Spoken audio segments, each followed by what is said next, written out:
Hey everyone, I decided to go ahead and do a video of everything I've got available right now. I think most of this is up on Etsy. The reason I'm doing this is because I do have some that have sold and I need to ship them out today, so I wanted to catch a video of some of them before I ship them. And this one in particular, whenever I make these, they sell so fast. Obviously you can see why. They're just so pretty. And this was actually my last round moonstone that I had, so I definitely am going to buy some more of those because as soon as I put them up, they sell right away. This one sold for $45, and the back of it is filled with some really sparkly glitter, blue glitter to match. That's an SBB copper coil. It's just dyed blue, and yeah, it's turned out so pretty. And it's going to the Netherlands, I think. I love how I get orders from all over the world. I think it's so cool. So this one I had shared in a previous video, and I know there was I had several people interested in it. I have not put it up on Etsy yet because I discovered I had a little problem. And this happens sometimes, you know, with when you're working with resin, things just don't turn out perfect, and that's one thing that bugs me because I'm a perfectionist. So I didn't put it up yet. And what I'm going to try to do is put it back in the mold and see if I can fix it. You can't tell by looking at it, but if you run your finger over it, there's like a little, I don't know if you can see it in the camera or not. I can't tell because it's really bright out here, but if you run your finger over it, you can feel a little lump. And I guess it just kind of depends who purchases it.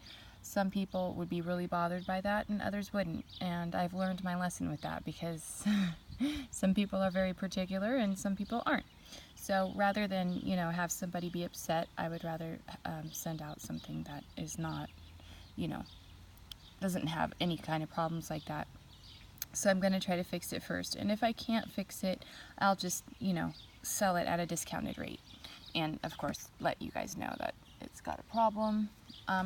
It's nothing that's going to affect the energy. It still has, you know, awesome energy, and it's a very beautiful pendant. I showed in a previous video how it glows in the dark. This is a seed of life that glows in the dark. It's so cool, and then it's just filled with all kinds of really pretty opal. So it's a really pretty pendant, and it has a, like I said in my other video, it's just very grounding. It's filled with copper. But anyways, hopefully, I'm really hoping I can fix it because it would be a shame if I couldn't. And then the same goes for this one. This one turned out amazing, and these are another one of my really popular pendants that I make. And I think what happened is when I was cleaning out my mold, I left a couple water drops in there, and it caused a problem with the resin on this side. So there's a little dip when you run your finger over it. So I'm gonna just go ahead and fix that, and I'm sure it'll be just fine once I put another layer of resin over that one. It'll be good as new. So I'll have to fix that one. I had it up for sale, and then all of a sudden I realized, whoa, what happened here? So I had to take it down. But once that's fixed, it'll be good to go. And the back of it, I used black glitter. Usually I do black iron oxide, but I wanted to see how the glitter looked and felt, and it turned out pretty cool. And that is one heck of an opal in the middle there, as you can see. Around it is Wellow opal, and then that center opal is an Australian opal. So it's got a cool little mix, and same goes for this one. This is an Australian opal, and then that's Wellow opal. So this is a design that, of course, well, I've come up with all these on my own, but I just, I don't know, I just randomly had this thought to put, mix some black in behind the opals, and boy, did that turn out cool. I really like the look of that because it makes the opals just really pop. So anyway, you know, that's the difference. If you don't put the black in, they still pop. It's just, I think the black and opal and black look so cool together. I have a little headache today, so I don't know if I sound groggy or not. I'm sorry if I do, but unfortunately I get headaches and it's no fun. I'm really surprised this one hasn't sold yet, but it's still up there. These usually sell really fast. It's got some gorgeous opals in it too. But there's a Larimer in the center, and those are those little colorful opals, and it's up on my Etsy shop, so grab it while you can, because I only have one up there. And then here's another opal one that hasn't sold yet, which I'm surprised. Really nice and flashy. It's heavy. I mean, you know, some people are kind of surprised at the weight of my pendants, but if they're light, that means there isn't a lot of metal in them, and that means there's not a lot of orgone energy in them, because the more layers of metal you have, that means there's, you know, a lot of good orgone energy inside, because you want 50-50, you want equal parts of resin and metal inside of there, so the weight is good. Just keep that in mind. But this one is filled with copper and brass. I thought this was solid copper, but I guess not. I put a little brass in there too, you can tell on the side. And it also glows in the dark. Pretty cool. The back does anyways. But yeah, this one's really pretty. Look at those opals. And what else could I show you? I mean, there's, as you can see, there's everything. I got these labradorites up there. I love labradorite. There's that story that Aurora Borealis, however you say it, hit the earth and created this lovely stone. And this was just something I kind of threw together last minute just for fun. I don't know. It turned out kind of cool though. The sides they've blue and green glitters, and this is opal and lapis all around the edges, and I don't know, it would look cute with like a blue or green shirt, I think. I tend to make pendants to match my outfits. Yes, I do. This one I'm gonna have discounted. I don't have up yet, but the rose decided to shift on me in the resin and go that way, so it's off center. And I was sad, because I think it would have been a really neat pendant if it was centered and it would have been a neat winged rose idea. It's still pretty. You can see there, oops, sorry, there's some pretty opals in there, but it didn't get centered, so unfortunately. You know, I'm sure when you're wearing it, it's still one of those pendants that somebody's never seen before and would look at it and go, whoa, that is so cool.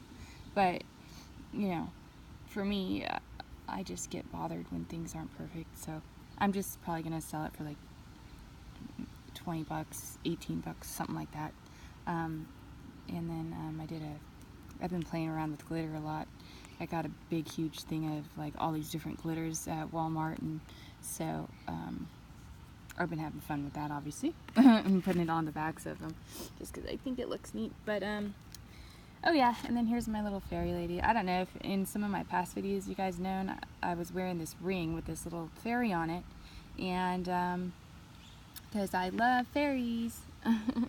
And basically my ring got squished, and I was like, no, I was so sad about that. It was a solid sterling silver ring, and I really didn't know what to do with the ring. I was going to throw it out, and then I just suddenly had this idea to cut off the, you know, the round part of it and use the fairy charm, because the fairy charm was perfectly fine. Put it in an Orgonite, and so that's what I did, and I created this little like fairy connection, earth connection, Orgonite pendant. So it's got some sunstone in there. There's one sunstone in particular, this one here, that is just like so cool. I wish that every single one of my sunstone looked like this one. But it's like literally impossible nowadays to find sunstone that pretty. I don't know where that little guy was hiding in my stash, but I was like, ooh, I was really excited about him. Anyway, so there's that really pretty one in there. The rest of them I searched and searched to make them sparkle and find sparkly sunstones, but there's one. It's just, you know, it's been really hard online, or even the people I normally get my sunstone from, they just never have it anymore.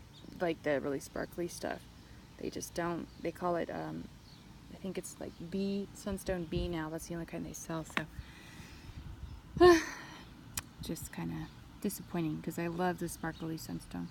But anyway, so I put her on top of a stone that I could fit her on, and which is, I think that's green quartz because it's pretty bright, and I'm pretty sure they dye green quartz.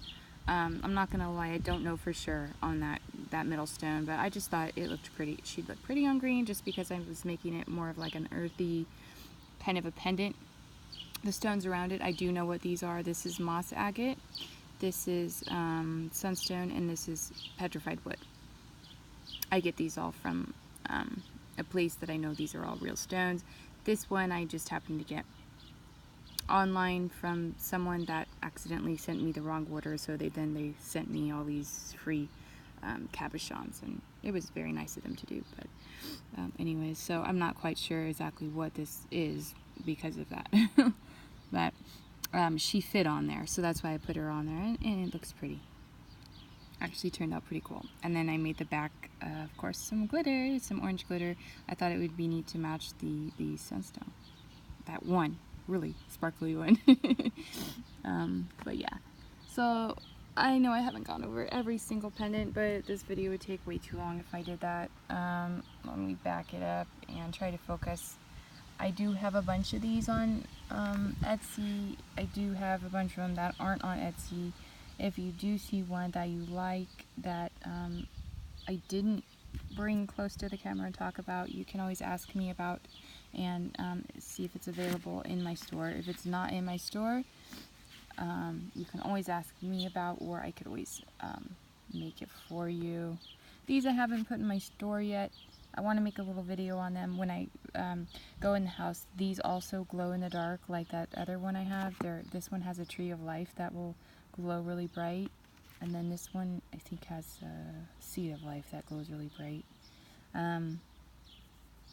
I don't know, it was kind of just honestly disappointing because I thought you were going to be able to see the designs a little better than how they turned out, but it's okay.